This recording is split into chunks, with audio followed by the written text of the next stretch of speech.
please raise your right hand and repeat after me. I, Donald John Trump, do solemnly swear. I, Donald John Trump, do solemnly swear. That I will faithfully execute. That I will faithfully execute. The office of President of the United States. The office of President of the United States. We have been given a gift by God today to usher in a new dynasty. Now you get RFK Jr. Don't you want a president who's going to make America healthy again? You get Tulsi Gabbard. Putting our country in a continual state of war. You get Elon Musk and you get J.D. Vance. A hell of a way to start the next 4 years. The right-wing Avengers. We have an army of digital soldiers. Department of Defense under Donald Trump will achieve peace through strength. Shut down the FBI Hoover building on day one. A rescission of 78 Biden-era executive actions, executive orders, presidential memoranda, and others. The golden age of America has most definitely begun. Begin preparing the 30,000-person migrant facility at Guantanamo Bay. They're getting the dirt bags off these trees. There's one guy who can fix this shit, and it's Donald Trump. What's storm, Mr. President? You'll find out.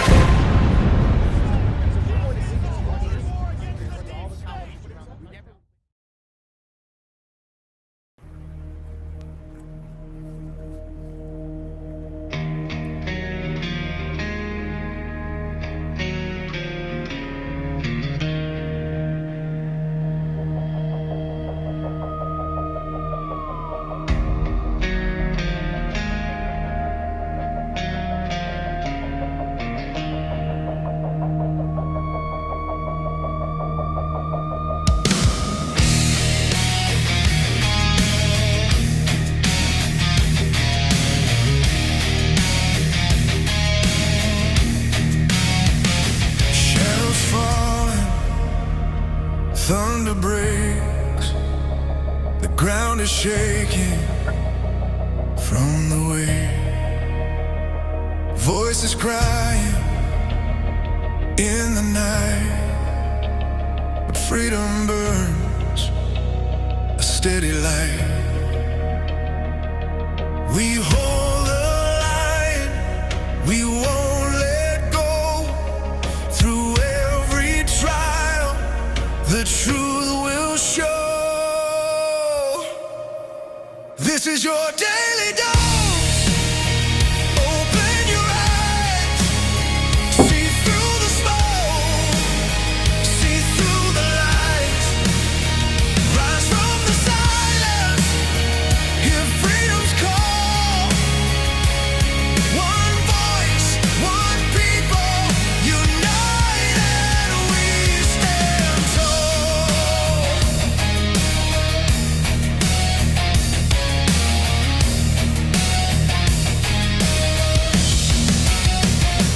Hearts awaken, chains undone. A new day breaks, the dawn has come. Through every battle, through the flame, our faith in God remains the same. The storm may rage, the night may fall, but hope will answer stronger than all. This is your daily dose. Courage and fire, lifting the weak, lifting us higher. Not by the sword, but the truth we recall. Where we go,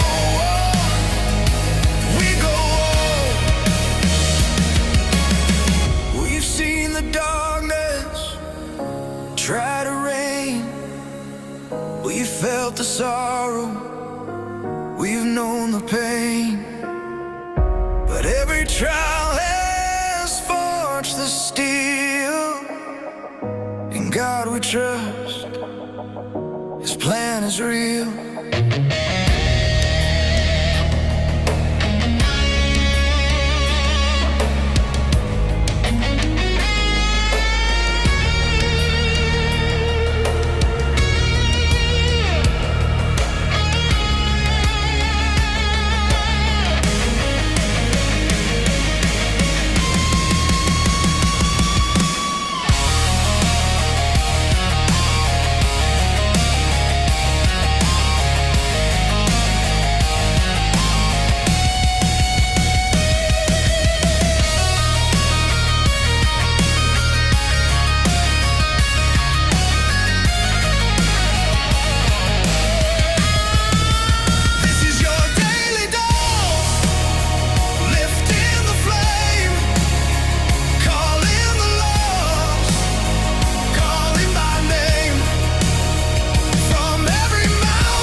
Good morning, good evening, good afternoon, wherever you are in the world. My name is Josh. Welcome to the Red Pill Project's Daily Dose, live with you Monday through Friday. I hope everybody is doing well out there and having a fantastic start of their week. Yesterday, Memorial Day, so we didn't have a show.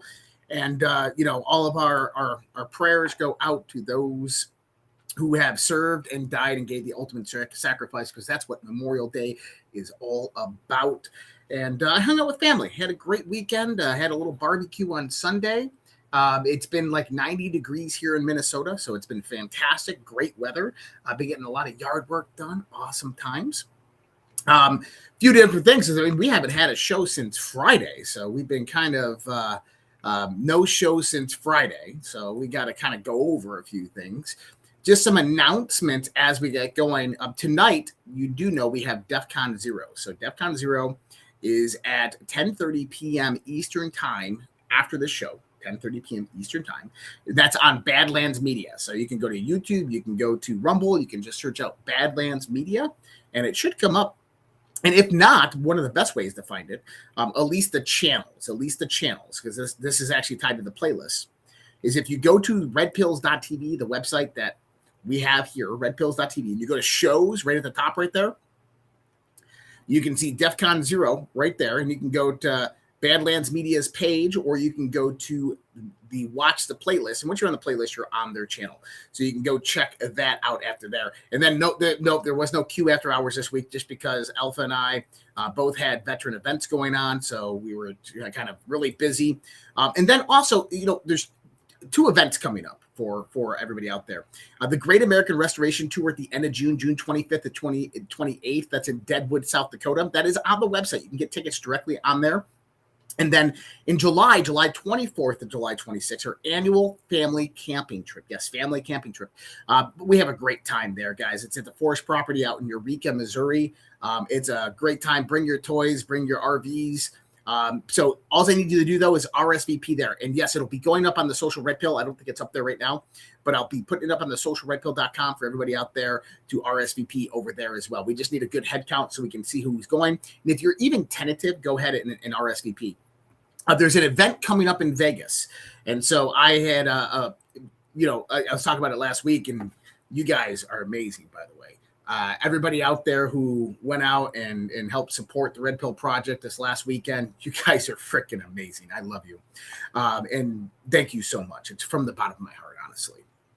And I think the ones who do know what I'm talking about or know what I'm talking about. Vegas. So I'm trying to get to Vegas. It's right now it's a scheduling problem. So trying to figure out with the kids. So, but there's a 60-40% chance I'm going to be in Vegas. So I will let people know here in the next few days on confirmation. I got to talk to Alpha about it tonight. But that is an event in Vegas. I will put the information out if I go. So it's all over. And it was advertised on the show I did with Michael Jaco and 107 this last weekend. You can go back onto the Rumble channel and watch that if you want to get the information on that. But let's jump into it, because there's a lot happening, but not like I love how this works. There's like not a lot happening, but there's things happening, right? And this is one of the MOs of the Trump administration, is that everything is small, little subtle moves as we watch it begin unfold, but then it comes up to this large crescendo. And so we're moving towards that crescendo. And, give it to Trump to go ahead and give us those subtle little reminders. Today on Truth Social, Donald Trump went out and posted this bad boy. And, yep, that's him forming the Q in the circle, and that's from Spiritual Street Fighter 17. Shout out to them. Game over deep state. And August 17th came out, put it out there. And so there's one. And what else did we have this weekend? Well, there was supposed to be this big meeting at Camp David. Big meeting at Camp David. Based on the possible bad weather conditions tomorrow, we'll be having our cabinet meeting in the White House. We'll be postponing our cabinet trip to Camp David. Thank you for your attention on this matter. That was Donald Trump. Now, this gets really interesting, because that sounds like a storm is coming. Now, there's a few different parts to look at this with. Cabinet was supposed to go to Camp David, have a special meeting out there. It got canceled because of the weather. It's like drizzled rain. There's no storm coming. unless you want to look at the other idea of a storm. So when you get into the idea of Iran and what's going on with Iran right now, we're going to talk about this more in depth in a little bit, but I potentially think that the reason why this got canceled is because there is most likely strikes coming on Iran over the course of the next 2 days. Just my thoughts. But we know how Trump has faked this out. I mean, it was on the table this last weekend. Word was that they were going to strike Iran. Iran came back, started negotiating again. And then Trump puts out some information. They came out and said, no, we never said that. I think that this is going to be the decapitation event that we've talked about. We will have to see. But this wasn't all that was happening. You have the war CTO coming out. And this is the Department of War CTO. And he says, locked in. Good morning, Patriots. Locked in. Now, hey, you got to look at those timestamps, don't you? You do got to go check out those timestamps. Because when you look at those timestamps, coordinate with this, and 9:49 Eastern time, the Department of War posted this and said, Patriots in control. Well, that's interesting because Q949, trust the plan, full control. Patriots in control, full control. Either this is some marketing shit that we're seeing happening here, or there's something more going on here. This is real and legit. I think that it's real and legit. Here is another aspect of it. Trump on True Social. Stay with me, deplorals. You'll love how this movie ends. And that goes to post 4095. Directly from that meme is from post 4095. So we get the indications there from Big Daddy of what's going on and what happens this weekend. So, okay. So you have the negotiations going on with Iran. You have various different things happening. Israel comes out, votes to go strike Beirut. You have Donald Trump doing the Memorial Day celebration this weekend. And what happened? 6 p.m. on Saturday night, a gunman approached the White House on the gate on the west side, brandished a pistol, fired 3 rounds towards the White House. Secret Service returned fire. Over 20 shots total were fired, and this guy ended up getting killed. And he was known to Secret Service. Do we consider this another assassination attempt? Well, he didn't get very far, but if he did, I'm sure he would have. But this is the lunacy of the left and the liberals, of the psychological warfare that's been going on for decades. Now, there was a chart that I reposted earlier on X. I think it was 2 days ago. Hold on, I got to get some water. And this is really interesting. What it was showing is political violence over the last 20 years. And it's almost 100% blue. That when a Republican is in power, political violence skyrockets hundreds and hundreds of percent. When a Democrat's in office, the right isn't doing any political violence. Now, that's an interesting statistic to start looking at. Because what you're witnessing right now is the fruits and the results of psychological warfare over a long time. I've called this in the past synthetic social engineering. And so constructive synthetic social engineering. And the way that it operates is that you have an idealism. You have an ideology that you want to implement in society over time. And it takes decades to do these types of things. And they begin pushing it within Hollywood and media and obviously in social media when this begins to come up and through the internet and through memes. And then you start to get influencers involved in it, Hollywood actors, sports athletes, politicians. You start to get social media involved in it. And what happens is you get this synthetic constructive narrative that is playing out. But the new generations that are coming up that are younger at those points in time begin looking at this as if this is the reality of the world. And a lot of this is in the context that, Donald Trump is evil, Donald Trump is bad, Republicans are Nazis, all of this type of rhetoric. What once used to be just political bias is now turned into mass weaponization utilized through psychological warfare techniques onto the American populace. And we're seeing this more so. I mean, you just had the Trump house in California. This one Trump supporter just got beaten to death by a radical lefty. The lunacy is taking over on the left, and rightfully so, because these people are batshit crazy. It makes you wonder why Elon Musk and Donald Trump were calling for the return of insane asylums. I have another theory on that, but the return of insane asylums is because of the decades of psychological warfare that have been perpetuated against the American people and those weak-minded individuals who fell for it. Yes, I will call them weak-minded fucking individuals. The reason I do that is because these people fell into the trap because they were vulnerable. They were in various different social states to where they didn't have that line of defense that a normal alpha male or someone else that is strong-minded would normally have. And they fell into the traps, and from the traps, the psychological warfare ensued, and they built a constructed reality around it. And this was social engineered by the globalists, by the deep state, by the last administrations of the Biden administration, the Obama administration. And this is what we are fighting against right now, is the reversing of this damage that has been done to our society on the social and the cultural framework.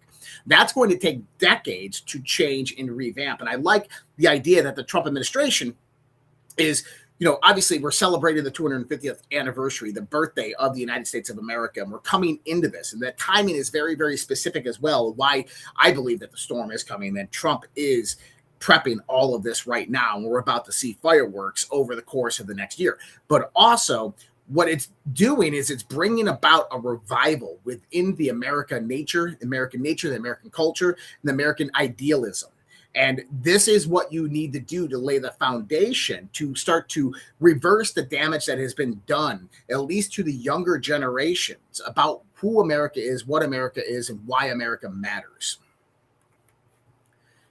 Weak and lazy society. I don't disagree with you. I don't disagree with that statement. All right. Got some primaries going on today. Did you know that? We're going to run this one real quick on Rumble. And then we're going to get going on the next transition. All right. So let's jump into this. We hear a lot about crypto, but here's the part most people miss. Crypto was created so you could actually own and control money. After the 2008 financial crisis, Bitcoin was designed as an alternative to banks. So instead of banks holding your money, delaying transfers, and limiting access, you're in control. And if you ever had to wait for a transfer to clear, you felt that problem. Now, fast forward to today, everyone's heard of crypto, but getting started still feels complicated. That's exactly why I use Rumble Wallet. It takes all the complexity and makes it simple. Choose what you want: Bitcoin, dollar-backed stablecoins, or even digital gold backed by real gold. No complicated setup. It connects with your MoonPay, so you can use your credit card, debit card, or bank and be up and running in minutes. And once you're set up, you can even support your favorite Rumble creators like me directly. So do this now. Scan the QR code or click the link in the description and download the Rumble Wallet. From there, you can set up your wallet, tap buy, and you're in the game. In just a few minutes, you can go from hearing about crypto to actually owning some. All right. Now, crypto, people are like, oh my God, crypto, it's Satan's death coin. I'm an OG when it comes to crypto. And when I look back at cryptocurrency, of why we really supported it back in the day, is because it's about digital sovereignty. When you start to understand the idea of decentralized networks and how decentralized frameworks actually are incorporated into the majority of blockchains, you can begin to realize why it can't necessarily be controlled by a central authority like the US government, which is actually really, really good. We've deviated from that. We kind of went the dark route with CBDCs, and then we came back, but we still need some clarity on that. It was called the Clarity Bill for a reason. And hopefully we can get those perma-banned. I don't think it'll ever be perma-banned, but we need them perma-banned. And we're moving into kind of a privatized, tokenized framework that is going to be rolled out over the course of the next 3 to 5 years.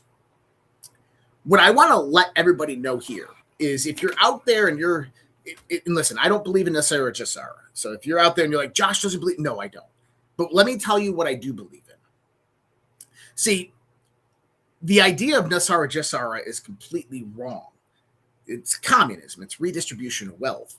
But if you want to understand what the Trump administration is doing to get you into the seat to become incredibly wealthy over the course of the next 5 to 10 years, understand this. 19 trillion dollars are flowing into the United States over the course of the next 10 years to build out an infrastructure. That infrastructure is going to be for biomedical systems. It's going to be for artificial intelligence. It's going to be for quantum computing. It's going to be for blockchain. Trump said, I want the United States of America to be the blockchain mining capital of the world. Why? Because Bitcoin blockchain is the ancillary back node for artificial intelligence. And if you haven't figured out, the silent war that is going on right now is for the attainment of artificial superintelligence. We're going to talk about some of this at the end of the show, but I wanted to get into this right now because this is so critically important. So if you know that we're moving towards artificial superintelligence, which I believe we already have, and this is why we're making the moves that we're making, if we already have artificial superintelligence and it's all about building out the systems framework that integrates into it, what does that mean? It means investment capital is going to flow in. That means money is going to flow the various different regions in this country, that companies are going to be built up. New companies are going to be developed. They're going to go from pennies to dollars to hundreds of dollars. You're going to have immense value brought into the U.S. markets, which tells you that if you have a 401k, if you have an IRA, if you're just a standard investor, that you need to start putting your money into these systems right now because they are going to go much higher because of the value that is just flowing in over the course of the next 5 to 10 years. On top of that, when we start looking at the economic system that is being modeled and built out, what Scott Bessent is talking about, what Kevin Warsh is talking about limiting the Fed on, is we're looking at a digital infrastructure that's coming in that operates through this free market principles, but is backed by a sovereign wealth fund. And when you understand that the White House itself is taking percentage interest in various different companies across the board. They're taking interest in quantum companies. They're taking interest in AI companies. They're taking interest in tech companies, all across the board. And that interest is flowing into the sovereign wealth fund, of which dividends will be paid into it. This is what the model that's going to fund the government over the course of the next 5 to 10 years, and why the federal income tax is going to drop off at some point. But in understanding that, the sovereign wealth fund then becomes an appreciating asset dependent upon the natural resources that are added in through the various different federal land leases, the various different patents, the innovation coming out of the United States of America, as well as the ownership in all these various different companies. And so now if you're putting bonds out based upon an appreciating asset of the sovereign wealth fund to borrow money from a stablecoin company, those bonds, the 50-year or 100-year gold-backed or Bitcoin-backed bonds, now pay for themselves in a short period of time, of which eradicates debt. And you understand that once the government starts buying Bitcoin and other cryptocurrencies, which is going to happen, and we know which ones they are because they've already told us, these things are going to skyrocket in value. So I'm just saying, understand, very, very important stuff. All right. I love this. So, Kornacki is visibly stunned at the strength of the MAGA endorsement tonight. Ken Paxton is absolutely clobbering John Cornyn. We have it actually called already, is that Ken Paxton has beaten Rhino John Cornyn. This is huge. Again, this was one of the best. I just said Tarrant was one of the best Cornyn counties in the preliminary. This county was even better, okay, for Cornyn. Cornyn beat Paxton here solidly in the preliminary. But again, looking at the early vote right here, Paxton's absolutely trouncing him. So right away, this thing we just got quite a bit of clarity here immediately. I mean, how's that for record time? Yeah, immediately. What's going on here? Well, let's also look at another one in Texas. So Trump-endorsed Ken Paxton has won, unseats John Cornyn in Texas. John Thune went out and spent $100 million of RNC money just to keep John Cornyn in and lost to Donald Trump's endorsement. So now you have Bill Cassidy, Senator Bill Cassidy and John Cornyn, two massive deep stater rhinos gone. We've been saying that this was going to happen. And now you have Ken Paxton, a patriot, coming in. Well, how about this one? Representative Al Green has lost his primary and will lose his seat in November. That's right. Al Green out, lost his primary. This was another runoff. So absolute panic of what is going on with Trump endorsed candidates. And this is what we talked about. We said that there's going to be a red wave coming. Nobody wanted to listen to us. We're saying red wave, red wave. They're like, no, the Democrats, they got something up their sleeve. Well, 8 times, he won 8. Trump endorsed on the U.S. House level 101 times. He's won 101 times. Trump endorsed U.S. Senate. He's won 8 times, and we're about to find out tonight whether or not that will be number 9, Laura. So it was number 9.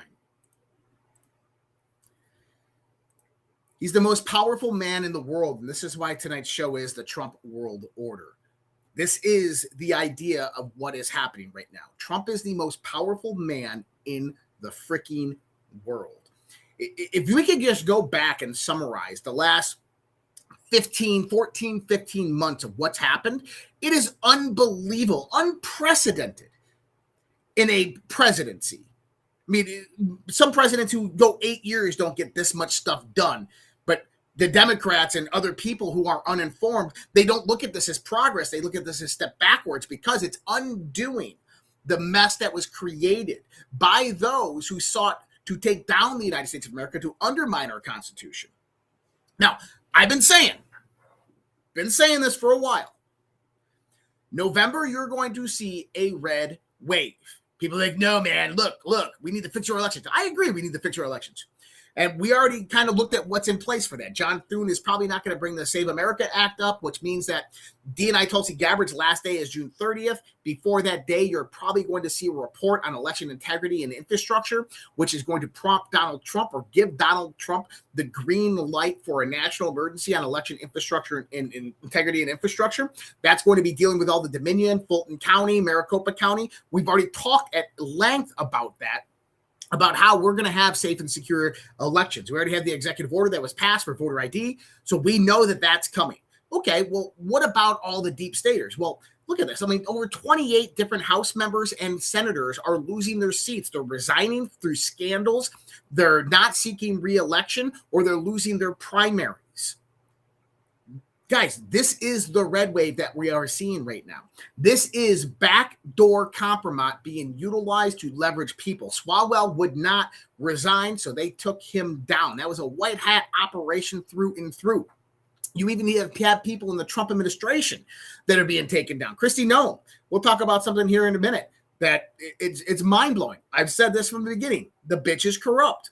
But one of the things that I've said since last year when Trump came in, because you got to remember after the 2024 presidential election, it was said that Kamala Harris was spent over $1.4 billion on the election and was sitting over $40 million in debt. Remember this? And Trump came out and said, we will pay for your debt.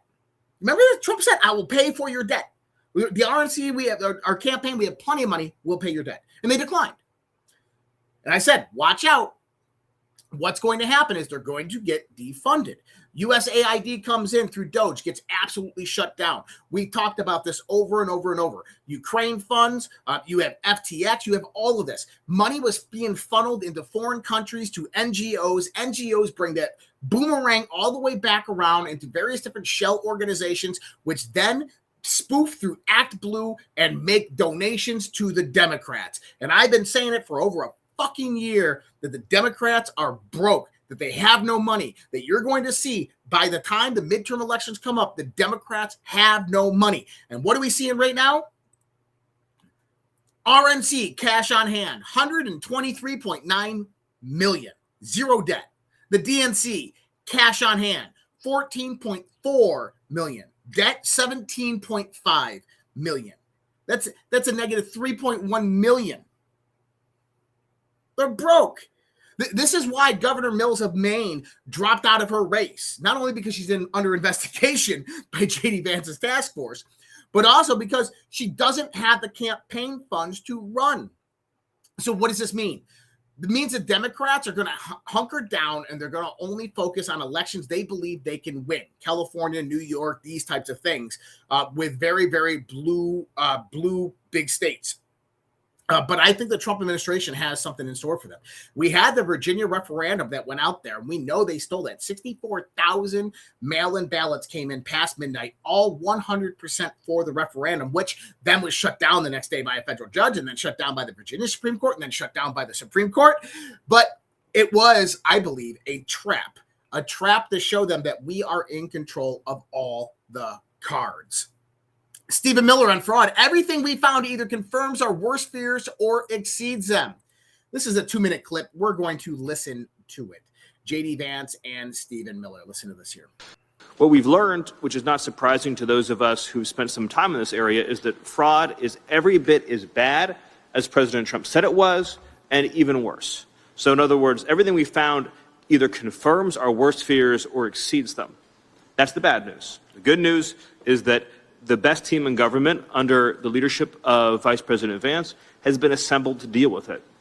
And of course, one of those men who you'll hear from in a second is sitting to my right here, the Associate Attorney General for Fraud Enforcement, Colin McDonald. But before I yield the floor, I do want to just touch on one of the points that Andrew hit on in his remarks. All of the systems in our country, whether you're talking about voting, whether you're talking about entitlements, whether you're talking about welfare benefits, were set up based on the honor system. They're set up based on the idea that you could trust the average person through their own morality to abide by the rules and comply with the law. And so the way most welfare works in most states and most places is we take your word for it. If you fill out a piece of paper and you say your kids are hungry, you are going to get food stamps. We don't check as a country if you even have kids. The fact is basic as that. We don't even check if you even have children. You will just start getting the checks. And so what's happened to our country is we became a society, as we've seen with the Somali refugee problem in Minnesota, where you have a large number of people that are not following the honor system. They're not playing by the rules. They're not abiding by our laws.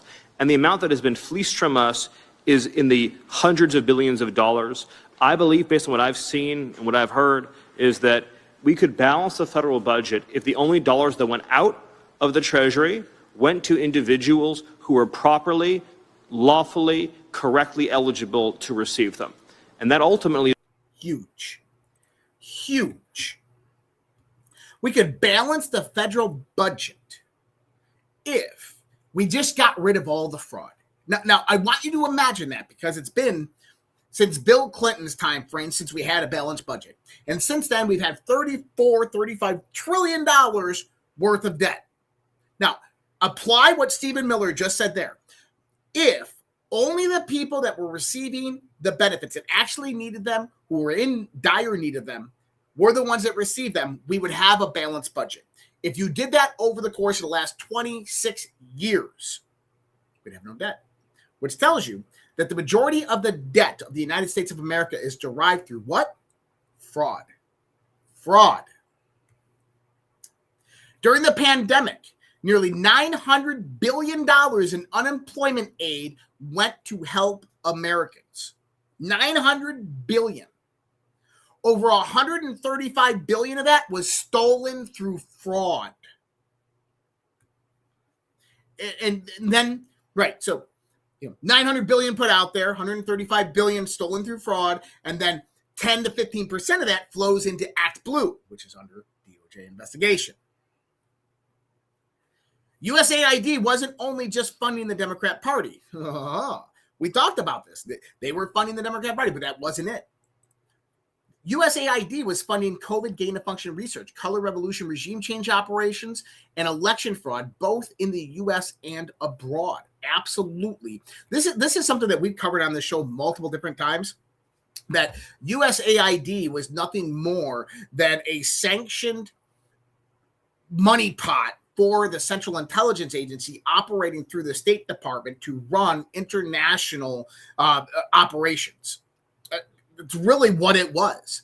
Is how do you go in there and coerce and force another leader from another country to do things? Well, you bring massive amounts of aid, billions of dollars of aid into their country. The NGOs go out there, they accept the aid, and then the money flows from the NGOs back into the pockets of the Ukrainians, of this country, of that country, and back into the Democrats, and it all gets reallocated. But then when you have countries like Ukraine that have 72 biolabs You have DOD funding that derived through the DIA, the Defense Intelligence Agency, that went to Black and Veatch and then was redistributed. But then you also have ancillary funding that moves through these NGO circuits that fund these operations on the lower end that can be classified as gain-of-function research. The Trump administration has proposed asking every federal employee, current and future, to sign a non-disclosure agreement to stop media leaks. The Office of Personnel Management draft calls signing voluntary, but refusing could mean removal from federal service and a ban from future employment. It covers internal operations, personal matters, and pre-decisional material, and it follows workers out the door with civil or criminal penalties for violations. The administration's case is national security, citing leaks about January Maduro operation that it says endangered U.S. troops. The opposition's case is the First Amendment, with federal unions calling it a tool to silence whistleblowers. So here's my thought on this. Number one is when you join the United States military, you give up certain rights, constitutional rights. Okay, your Fourth Amendment rights are thrown out the door. Your Second Amendment rights kind of thrown out the door. Your First Amendment rights absolutely thrown out the door. You're a limited citizen because of your service to your country. Okay, I think the same thing should happen with federal service and with voluntary service or elected service, is that when you take a position like this in federal government that is dealing with any type of sensitive information or where you're going to hear sensitive information, an NDA, a non-disclosure agreement, should absolutely be in place. I thought they already did them for all government employees, but I guess not.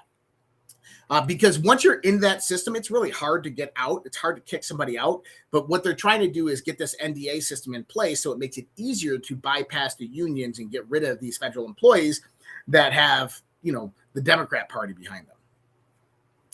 All right, Donald Trump, the Iran nuke deal. Interesting time to be alive, guys. Going back into this. So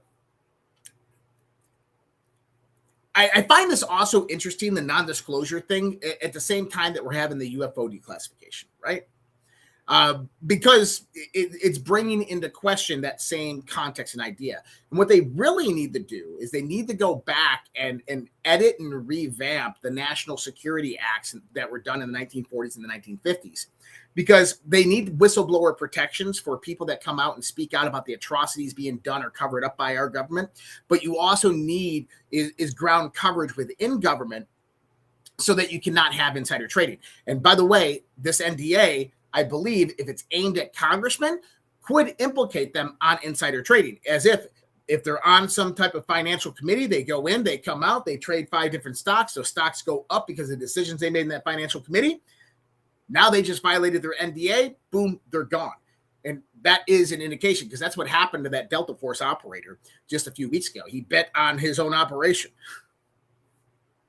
But that's the way the government looks at it. I don't look at it that way, but as you can see, right?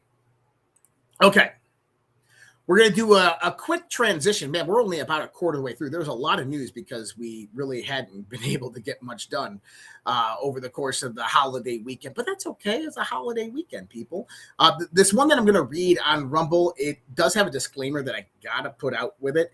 Number one is that there's some fine print right after. So if you're going to go out there and you're going to get this free guide, I recommend highly reading the disclaimer, because I believe it's 15 days after you get your first kid's guide. They do charge a subscription fee and start sending you the other one. So just keep that in mind. But we'll run this one. This will be the last one. Then we're going to jump in with the rest of the news.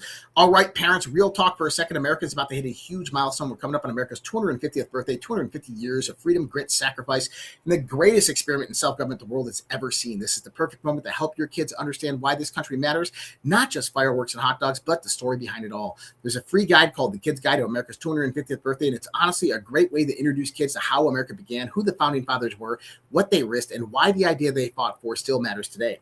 The guide sends kids back to the moment when brave men signed the Declaration of Independence, knowing full well they were risking their lives for freedom. It breaks it all down in a way kids can actually understand and enjoy without watering it down or turning it into boring schoolwork. If you care about raising kids who know where this country came from and why it's worth preserving, this is something you'll want to grab. The best part, it's completely free with this special offer. You just need to pay the $2 for shipping and processing. Just head to freeusabirthday.com. That's freeusabirthday.com, and the Kid's Guide to America's 250th Birthday is yours for your kids today. America's story matters. Make sure the next generation knows it. And yes, it is about 90 degrees and muggy in here. I gotta get an AC unit in here. That's my next thing. One of the worst deals ever made by our country was the Iran nuclear deal, put forth and signed into existence by Barack Hussein Obama and the rank amateurs of the Obama administration. It was a direct path to Iran developing a nuclear weapon. Not so with the transaction currently being negotiated with the Iran by the Trump administration. The exact opposite, in fact. The negotiations are proceeding in an orderly and constructive manner, and I have informed my representatives not to rush into a deal in that time is on our side. The blockade will remain in full force and effect until an agreement is reached, certified, and signed. Both sides must take their time and get it right. There can be no mistakes. Our relationship with Iran is becoming a much more professional and productive one. They must understand, however, that they cannot develop or procure nuclear weapons or a bomb. I would like to thank thus far all of the countries in the Middle East for their support and cooperation will be further enhanced and strengthened by their joining of the nations of the historic Abrahamic Accords. And who knows, perhaps the Islamic Republic of Iran would like to join as well. Thank you for your attention on this matter. Now, isn't that interesting? Hold on a second. Do you remember a few months ago we were talking right towards the first set of negotiations with the Iran nuclear deal? What did this guy say? DEF CON, Q After Hours, Daily Dose. I said, one of the negotiation factors that you're going to see, well, I said you're going to see a few different things. Number one is you're going to see other countries come in for the negotiations. Russia, China's going to become a big component of the negotiations. But you're also going to see Iran potentially joining the Abrahamic Accords. So Trump is now making the Abraham Accords membership a condition of the Iran deal framework. Trump called Saudi, UAE, Qatar, Pakistan, Turkey, Egypt, Jordan, and Bahrain on Saturday and told them all to join the Abraham Accords as part of the Iran settlement. Says Saudi and Qatar should sign immediately with everyone else to follow. Floats the idea of Iran itself joining the Accords. Wow. Now, wouldn't that be something special? Seriously. So, it is just a peace agreement. But understand, that is significant. If you can get Iran to join the Abrahamic Accords and you can get all of these Middle Eastern nations to come together under it, that is historic. And here's the thing. What did Trump say? He said, we're getting a better working relationship with Iran. What does that mean? It means that, as I've said, there's 2 to 3 different factionalities operating in Iran. You have the hardline IRGCs, which have various levels of control. You have the civilian components of the government that have various levels of control. And then you have military components that are kind of red line in the middle that are operating with the civilian and with the IRGC. This is why you always see basically dissenting words coming out against what Donald Trump is saying. Donald Trump will negotiate through Amir over in Pakistan. That'll go to Iran. That'll come back to Trump, and they say, yeah, we like this agreement. This is working. This is good. He'll put it on social media. And then 2 hours later, you have Iran come out and say, we didn't say that. That's bullshit. Nope, that's not happening. These are the 2 factionalities that we have in Iran. Or Donald Trump's just playing a massive psychological warfare operation on Iran. I think it's twofold. I think it's both of those things happening. This last weekend, the United States carried out self-defense strikes in the Bandar Abbas in Iran. Per CENTCOM, the strikes targeted missile launch strikes and fast boats attempting to lay mines. So the day after Donald Trump comes out and says that Iran is going to remove all the mines from the Strait of Hormuz, Iran is laying more mines in the Strait of Hormuz. That's exactly what I'm talking about. Is you have the contradictory actions of various IRGC components. But the important part here is the United States went in and bombed the shit out of this port in Iran. Decimated. Iran did nothing. Number 1, Iran didn't see it coming. Number 2, Iran couldn't defend against it. Number 3, Iran got decimated. That should give you an indication of where Iran is, because you have all these pundits out there like, Iran's rebuilding. They still have 90% of their missile launchers. They have more hypersonic. It's just all nonsense. Understand that right now on this planet, right here, right now, the United States military is the strongest, most fortified, most funded, and most armed military precision, freaking tactical fucking military in the world, okay? What do I mean by that? These guys know what they're doing. When they go in and they're bombing a nation like Iran, understand that they're not just bombing random sites, that they know what they're doing. They know why they're bombing certain things, that there's a strategy that plays out week after week, month after month, that they're not just going to just sit there and launch a shitload of bombs and be like, oh, we don't have any more bombs to shoot. Oh, fucking my thumbs up my ass, right? Like, this is what a lot of these pundits that are coming out are trying to say, that the United States is unprepared for war. The United States can't fight a war, that we blew our whole load over in Ukraine and we gave all our tomahawks to Ukraine. We gave 0 tomahawks to Ukraine. So what you have to understand is there's a lot of nonsense out there. There's a lot of propaganda and bullshit. There's a lot of pundits who are nothing more than just working for some foreign adversary, or they're working for some deep state operation trying to trample what Trump is actually doing. And then on the other hand is you have the precision of the United States military, who knows exactly what they're doing. And this strike this weekend was a strong indication that the United States can fly in to Iran undetected, bomb the shit out of them. Iran can't defend themselves. Iran has no offensive measures against them, and they get decimated. That's it. It's also a warning sign to Iran that, like, this weekend you had Dan Scavino out there posting the B-2 bomber. Rumor is that there was a decapitation style event planned for this weekend, going out there, taking out all their energy infrastructure, taking out the IRGC hardliners, and Trump called it off at the last moment. This is why they all rushed back to the White House in a situation and then called the lid a few hours later. So what does this mean? It means that this strike, strategic as it was an indication to Iran that, hey, you don't know who you're fucking with. You don't know who you're dealing with right now, and you are going to get decimated if you do not abide by what we're talking about. This is actually what prompted Trump's other one, where he goes, if Iran doesn't come out with their whole army walking out of Tehran with their arms up in the air, with a white flag waving in the air, with their signed capitulation, then I don't care. This is kind of what he's going at. He already knows that he's won militarily. So what he's trying to do is he's trying to get Iran to understand this. So Iran was rumored to have said that they were going to give up their highly enriched uranium. Trump says the agreement is in the works and that we could see something as early as this weekend. And so Trump said the enriched uranium nuclear dust will either be immediately turned over to the United States to be brought home and destroyed, or preferably in conjunction and coordination with the Islamic Republic of Iran, destroyed and placed at another acceptable location with the Atomic Energy Commission or its equivalent being witness to this process and event. Thank you for your attention on this matter. Now, the crazy thing is they just can't go out there and drop a bunker buster on it. Or can they? I don't know. It might be interesting to see if they just, instead of a decapitation event, that Trump just goes out there and absolutely annihilates these facilities and ensures that they are unrecoverable. I think that potentially could be something that happens. All right. This weekend, key Biden DOJ official raises red flags about FBI's Mar-a-Lago raid. So, key officials within the FBI were talking about the legality of the Mar-a-Lago raid before it happened and said, this is illegal, you can't do this. And they went through with it anyway. And this was approved by the Attorney General, Merrick Garland.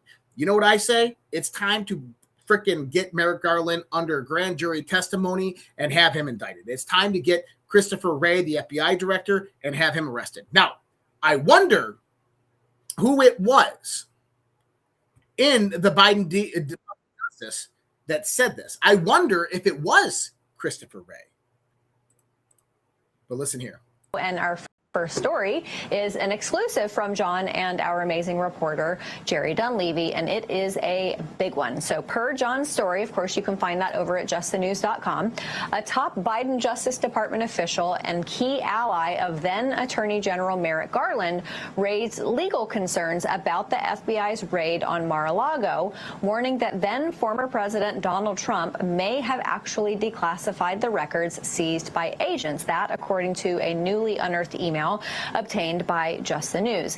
Patty Stemler, a decades-long DOJ veteran who was reportedly picked by Garland in 2022 to help consult on Trump-related cases, sent an email just 2 days after the Bureau's August 8, 2022 raid of President Trump's Florida resort home, where Stemler said she had, quote, a few concerns. Now, Stemler sent the email to Sophia Brill, a future Biden White House lawyer, and then an attorney inside DOJ's National Security Division, which played a central role in this anti-Trump inquiry. So Stemler wrote to Brill, quote, I didn't know about this search in advance, but I have been worrying about it ever since and worrying more now. Doesn't Trump maintain that he had the authority to declassify documents while he was still president, unquote? And she continues in writing, has anyone in NSD or OLC looked at that? I know we have procedures for declassifying, but is the president as commander-in-chief bound by those procedures? We also have procedures for granting pardons, but the president doesn't have to follow them, end quote. So it seems that there was internal debate about whether that raid was legal. So you can read much more about all of that by going over to justthenews.com. Russian underground bunker look. I guess so. He's probably my backdrop. Is that what you're talking about? Someone in the YouTube chat. Now, with that, if you go back to 2020 and you watch the Daily Dose, early episodes of the Daily Dose, we talked about this around, I think it was about January 31st timeframe, how Trump declassified these documents, known as a Crossfire Hurricane binder. There's two different indications that he publicly did this, and he did this on purpose. It was September 20th, 2020 and December 12th, 2020. He made public tweets stating, I now hereby declassify all documents pertaining to the Crossfire Hurricane and the Hillary Clinton email investigation. He did it twice.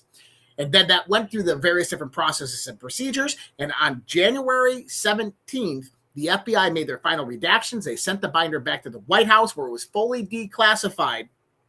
And then the day that Trump left, you had Gina Haspel come in as national security or as the director of national intelligence and reclassify all those documents under the guise of national security. Can't do that. But they're going to get what's coming to them. This is going to be really, really interesting. Now, I talked about Kristi Noem at the beginning, and trust me, I got to get a new intro because I want to get her off of there. The Wall Street Journal is reporting that the Department of Homeland Security's Inspector General just opened an audit into a $38 billion warehouse to detention scheme that Kristi Noem and Corey Lewandowski rammed through. ICE bought 11 vacant warehouses in a matter of months, paying 11 to 13% above market value. The properties weren't even zoned for detention, no working plumbing for thousands of detainees, but Noem and Lewandowski pressured ICE to open them by year's end anyway. The result?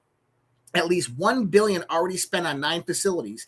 Nearly 50 contractors paid $1.7 billion since Trump took office. Companies with zero immigration detention experience suddenly winning massive federal contracts. One firm that didn't even exist until June 2024 got a $6 million DHS contract this January.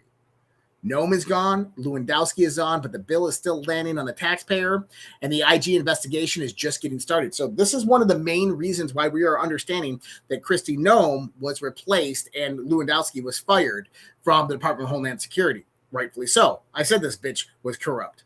And if you go into, where she came from and who she is, you'll understand. General Michael Flynn. Splinter the CIA into 1,000 pieces and scatter it into the winds. How many errors can the nation afford before there's a radical reform and reorganization of the Central Intelligence Agency? POTUS will have the guts to do what JFK wanted to do but never had the chance. It was once said that the CIA could not afford another debacle because it would shake the faith the public had in its institutions if it ever had any at all. The CIA has made profound errors that have shaken the U.S. policy to its core, and it makes the United States government look foolish domestically and embarrassingly ourselves overseas. Enough is enough. It's time for change. And this comes over the idea that Tulsi Gabbard was being tracked and spied on by the CIA. John Radcliffe's CIA was basically spying on their own boss. They went in there and removed various information that was meant to be declassified. They took that back to the CIA. They were spying on her various different task force that she had an operation on. Why? Because it exposes the CIA's operation during the first Trump administration and during the Biden administration to criminality. And this goes hand in hand with what John Brennan was talking about in the sense that they still have operatives inside the CIA and the DOJ. Now, what do you have to do to get rid of the CIA? Now, this is where it kind of gets interesting because I'm curious of how this is going to work. Now, I have a few different thoughts on this. Number one, I think John Ratcliffe should be fired. I think John Ratcliffe, everything that's coming out right now about DNI Tulsi Gabbard, number one, rare bone cancer with Abraham, her husband. I don't think that that's a coincidence. I think that that is probably part of all of this. The CIA has been long since the 1950s been able to produce cancer through viruses and attack people. But knowing that they were spying on the director of national intelligence, whether John Ratcliffe knew or didn't know is concerning. If he didn't know, then he's not in control of the CIA and he needs to be removed. If he did know, well, then he needs to be removed. So how do you remove the CIA? How do you dismantle it and fracture it into 1,000 pieces? There's currently about 18 to 21 various different intelligence agencies that operate in the circle. And I throw more out there because there is more out there. We just don't know who they are. Okay. So this is the idea. Number one is you do not need 18 to 21 different intelligence agencies for every various different division of the government. You only need two, just one really, but two. You need a military component and you need a civilian component. And guess what? They can be the same component intelligence operation. So what you have to do is you have to get a new director into the CIA that's going to go in there and they're going to start to dismantle the operations that are going on by the CIA. And this comes about through the channels of funding. You have to have a DNI that's going to support and substantiate the fracturing of that funding. I believe that you're probably going to see Devin Nunes coming in as your director of national intelligence, and you're going to see General Michael Flynn come in as your director of the CIA. The director of the CIA is an appointed position, not it doesn't have to go through Senate confirmation. So I think Flynn potentially coming in if Ratcliffe is get removed. I think Flynn will come in there, or the national security advisor to the president. I don't know. I think that there's still time for this to happen, but I think Devin Nunes is going to come in as DNI, and I think that this is when things are really going to ramp up. And I love this. You know, we were talking about this a few weeks ago about how the Senate is reopening the investigations into the Hillary Clinton laptop and the pay-for-play schemes, right? And you just had Judge Jeanine on Dan Bongino, all right? So she's a U.S. attorney for the District of Columbia. And what's she talking about? I'm not going to play the clip. It's a 4-minute clip. But what is she talking about here with Dan Bongino today is that she wanted to know more about Benghazi and what happened there. And, you know, the official reports say that it was a peaceful protest that escalated. She went back and said, why did we have drones in the air? She goes, we have drone footage of Benghazi. We watched the drone footage. I've seen the drone footage. And she goes, these were not peaceful protests from the beginning. It was a color revolution from the get-go. It was a setup from the get-go. They need to reopen the investigation into Benghazi immediately. Okay. This next part, try not to trigger anybody. So, you had 3 different things happen this weekend. And from it, you can start to see where this relationship is. Number one, Israel this last weekend launched Operation Arrows of Fire. They closed schools across northern Israel. Beirut was being evacuated. Netanyahu was talking about how he was going to bomb the shit out of Beirut. You got to remember, this is one of the parts of the Iran negotiation that Israel would not attack Lebanon and Beirut. Okay. We learned today Netanyahu and Trump had a call this morning. And Israel has abandoned their plans to bomb Beirut. But what happened earlier today?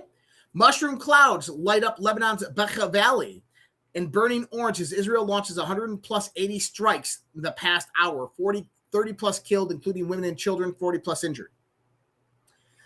So what you have is you have Israel saying, hey, we're going to do something that's going to basically undo what Trump is already doing with the Iran deal. Trump calls up Netanyahu, has a conversation with him and says, no. Netanyahu says, okay, we're not going to do it. A few hours later, Netanyahu does it. That's not Israel in control of the White House. That is basically Netanyahu disobeying Donald Trump's orders and commands outright. And that's going to have long-term consequences for Israel and Netanyahu. This is why Trump said a few weeks ago, he said, hey, I'm polling 99% in Israel. I could just go be president of Israel. Really, that's what he said. He was saying that for a reason. What he was trying to say is that the people in Israel love Donald Trump more than they love Benjamin Netanyahu. That President Trump has more power in Israel than Benjamin Netanyahu. That Benjamin Netanyahu better listen to Donald Trump. Because Donald Trump simply has to come out there and say, I no longer support Benjamin Netanyahu. And then he gets removed. So we're going to see how this unfolds because it is kind of wishy-washy back and forth. But I can tell you that it's another indicator that Netanyahu is not controlling Trump's actions, and Trump is attempting to control Netanyahu's actions, but Netanyahu is a wild gun, does his own damn thing. All right. What else we got here? Oh, I love this. All the stuff coming out about 23andMe. You guys seeing all this stuff coming out about 23andMe? It's pretty interesting, isn't it? Right? With someone's DNA, you can create a bioweapon to kill that person, and people will readily spit into a cup and send it off. But guess what? Your DNA is now owned by private companies. Yeah, absolutely. So what are we finding? I'm going to go on with this. There's a point to this. Shocking new study shows tick-induced meat allergies have exploded nearly 9,800% in the U.S. since 2013, while some researchers are openly discussing the idea that this was weaponizing of ticks, just like they did with Lyme disease. And what I'm going to tell you is that you're going to find out, and I think that RFK is going to uncover this, that gain-of-function research through NIAID was targeted towards this meat-borne allergy within ticks. And this is why all this is coming up, the Lone Star tick bites. Now, we had a few reports out there this last weekend. You can't make this shit up, guys. Remember, I'm going to say, you heard it here first. Go watch my other shows. CIA accused of using Ancestry and 23andMe to hunt down alien bloodlines in millions of DNA tests. Oh, that's fucking an interesting title. Well, how about this? The data, by the way, was stolen in a data breach, along with 2 other companies in Europe, all of which disappeared or went out of business soon after. Interesting to note that Epstein had 2 companies that worked on the same type of data, Southern Trust and the New Albany Company, of which the New Albany Company's headquarters was on an island owned by Google with a massive AI data centers. Google at the same time was operating their quantum AI aggregation network. What was that? It was a 5-year mission to aggregate human DNA and biomedical information into their AI to build out a baseline for Alpha Genome, which just launched a few months ago. It's important to note that Epstein was directly associated with Regina Dugan, former DARPA and head of Google's Special Projects Division. Sergey Brin of Alphabet, Google, was married to 23andMe CEO and founder Anne Wachowski. Google itself was CIA in QTEL operation and has been since the beginning. In other words, it's safe to assume that 23andMe was a honeypot operation for genetic information. And I say, if you want to read more, go to my Substack, or just go on to X and you can read it on X because I lay it all out months ago. Jeffrey Epstein, the architect of Global Genetic Control Grid and Superhumans. DNA harvesting, designer babies, human cloning, and quantum AI transhumanist network. Right there. It's well known in Jeffrey Epstein circles that he was searching for Atlantis. He was searching for alien or biologic, non-human intelligent biologics because he wanted to produce a hybridization program. I've said this multiple different times. What do you think that they had baby farms for? Baby farms they're not producing hundreds, if not thousands of babies in these baby farms. CIA, the Finders, John of God, and the ones you don't know about. They're not producing these thousands of babies to throw them into child sex trafficking people. They're doing it for biomedical research, for cloning, for hybridization, for genetic material research. All of this stuff is involved in this. And guess what? The reason why the Epstein files were pulled off the shelf and no longer declassed, number one, is compromise is better in the hands of Donald Trump. And number two, is because the next level of information, which is the financial information, leads to the Central Intelligence Agency. It leads to MI6. It leads to the Mossad. It leads to biotech companies. It leads to Google. It starts leading into this avenue where people can start to uncover what was really going on because the federal government and the DOD was funding it. Yes, alien DNA. NATO's top military AI commander just admitted it out loud. There is no real competitor for Palantir. One American company, one contract, the entire Western Alliance's battlefield AI. There's literally no alternative deliverable in under a decade. In other words, Palantir's AI is so advanced, there's no comparable AI on the planet. This comes from the NATO's top general, the U.S. general. Now, why is that important? Because I've told you, we've already obtained artificial superintelligence. Remember when I told you about Palantir back in 2010 when they first started getting the defense contracts? How did we understand the predictive analytical nature? How did we know the playbook and the movie and scripted and what they were going to do, their next moves? This comes from analytical software, predictive analytics software that was developed by Palantir. They've had AI since 2010. It just wasn't the AI operating in supercomputers and super mesh networks. It's these AIs now that trumpet in computational power, but the framework that Palantir had was already there. They've already attained artificial superintelligence with this. This is why they're making the moves that they're making on the global stage, because they know the outcomes before they're happening. This is why Donald Trump's saying the gas prices are going to come out. Don't worry. We've already looked at it. So Mark Andreessen, AI advisor to the president, by the way. I haven't watched this whole episode yet, but I want you to listen to what he says about artificial intelligence here, because this is pretty important, guys. Where this is headed and where this is at right now is really, really important. So these models all have, in each case, I think in with those releases, they kind of hit this threshold where all of a sudden, I guess I say this, like in my line of work, 99% of the time, the answer that I'm getting from the AI from the most advanced models is better than I would get from talking to basically almost any expert I have access to. And I have access to, in my job, a lot of experts. And I'd say like 99% of the time I'm getting a better answer from the AI, meaning a better answer, meaning smarter, better analysis. Right. And part of it is what they call fluid intelligence, which is the ability to conceptualize and process information. And then part of it is what psychologists call crystallized intelligence, which is just memorization of everything. And so what the AI brings you is it brings you both, because it's smart, but it also knows it's trained on all the data. It's trained on like the complete corpus of human knowledge, right? And so it's a world-class doctor and a world-class lawyer and a world-class accountant, right? And a world-class political operative if you want to run for city council. And it's a world-class marketing expert if you want to market your podcast. And it's a world-class software coder if you want to write some software code. And so it knows everything about all of these fields all at the same time. And that, by the way, is a definition of artificial general intelligence. As in, Mark Andreessen coming out on the Joe Rogan podcast and telling us, artificial general intelligence already exists. We're already there. We're already here, which means that in the context of commercialized AI, so this is the difference is, Claude and OpenAI, these are commercialized AIs. This isn't the military defense AI that we're talking about. By the way, GoldenEye, or I think it was not GoldenEye, it was the Shia LaBeouf movie from 2008. This was Palantir. That's where it's at right now.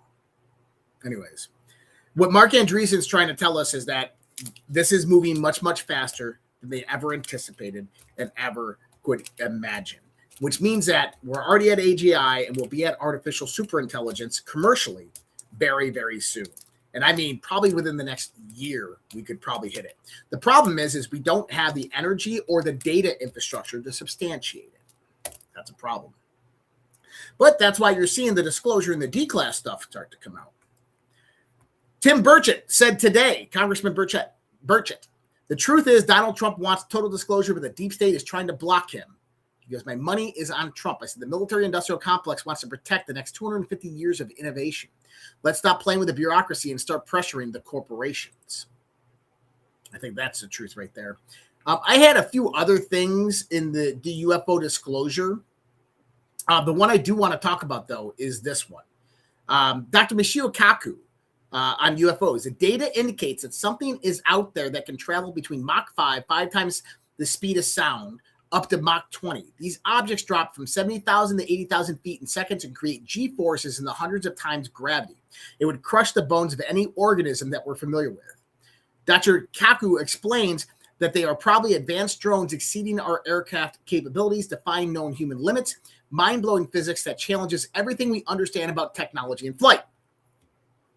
He's getting this from the recent declassification. Now, what have I said in the context of the phases of what the declassification was all about? Disclosure is about creating the Bannister effect. When Roger Bannister broke the 4-minute mile, it shattered a psychological barrier. What was once considered biologically impossible suddenly became achievable. And soon, others did it too. That is the real purpose of the modern UFO UAP disclosure. It's not about little green men or if we're alone. They've already answered those questions. This is not necessarily the review of what the technology is, but to see the idea into the minds of scientists, engineers, defense contractors, and futurists that extreme propulsion, field manipulation, transmedium travel, radical energy systems are possible. Once enough minds accept the possibility, human innovation accelerates towards it. In that sense, disclosure may function less as revelation and more as technological priming. That's what's happening right now. And it's happening at the same time that artificial superintelligence is coming. And that's all happening for a reason. If you want to know why, you're going to have to tune in tomorrow. If you want to know why, you got to tune in tomorrow and find out, because I'm going to do more on this topic tomorrow because I didn't get to finish all of the UFO disclosure information that I wanted to get into tonight. And I do got to run. I got to go grab my phone charger and I got to get ready for DEF CON 0. So DEF CON 0 for everybody over there on Rumble. I'm going to go ahead and raid you guys over to DEF CON.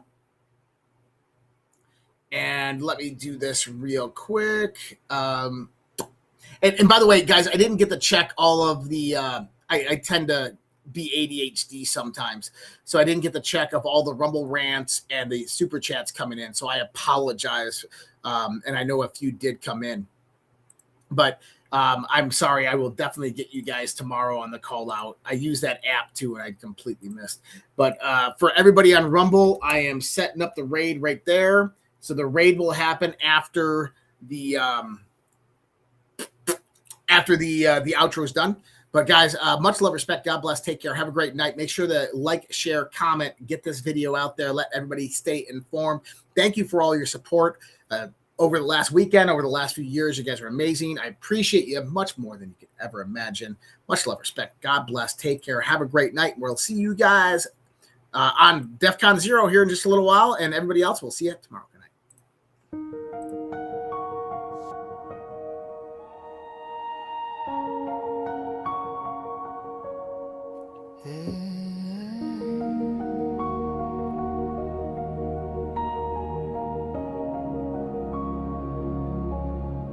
There was a time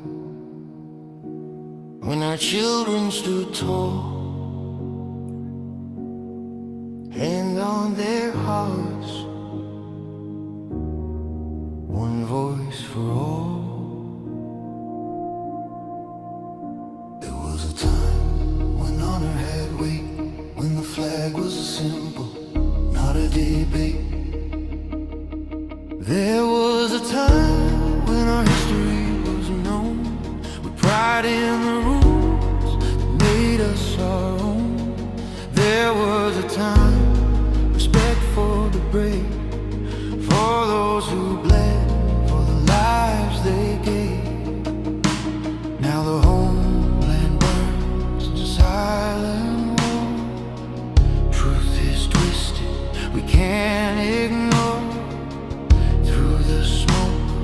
Voice still calls, we the people will not fall. There was a time, but the time isn't near.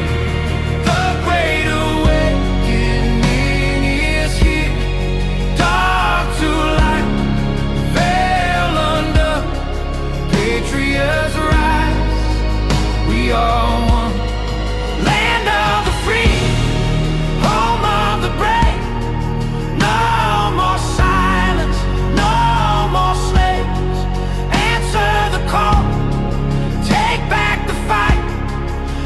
Children of freedom, stand for the light.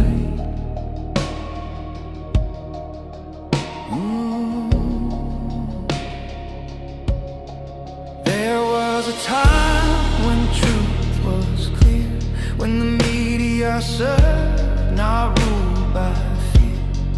There was a time when leaders stood fast, guarding the people, defending the past. Now corruption wears a crown, lies are fed to tear us down. But Q said watch, and Q said see. The silent war will set us free. From the front lines, soldiers stare, wondering if we're still there. Their blood, their hope, their sacrifice will not be sold for a last prize. There was a time, but the time isn't near. The great awakening is here. Dark to light, the veil undone. Patriots rise, we are one. Land of the free, home of the brave. No more silence, no more slaves. Answer the call, take back the fight. Children of freedom, stand for the light. Freedom is never more than one generation away from extinction. It must be fought for, protected, and handed on. Or we will spend our sunset years telling our children what it was once like in the United States where men were free. There was a time, the time is near. The great awakening is here. Dark to light, veil undone. Patriots rise, we are one. Land of the free, home of the brave. No more silence, no more slaves. Answer the call, take back the fight. Children of freedom, stand for the light. There was a time, there was a time. Now is the time. Do it.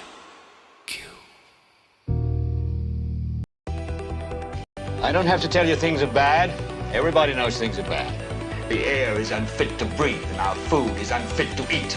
I don't know what to do about the depression and the inflation. I want you to get mad. I have come here to chew bubblegum and kick ass. And I'm all out of bubblegum. People should not be afraid of their governments. Governments should be afraid of their people. The more you fuck around, the more you're going to find out. These people are still a part of that system, and that makes them our enemy. We accept the reality of the world with which we're presented.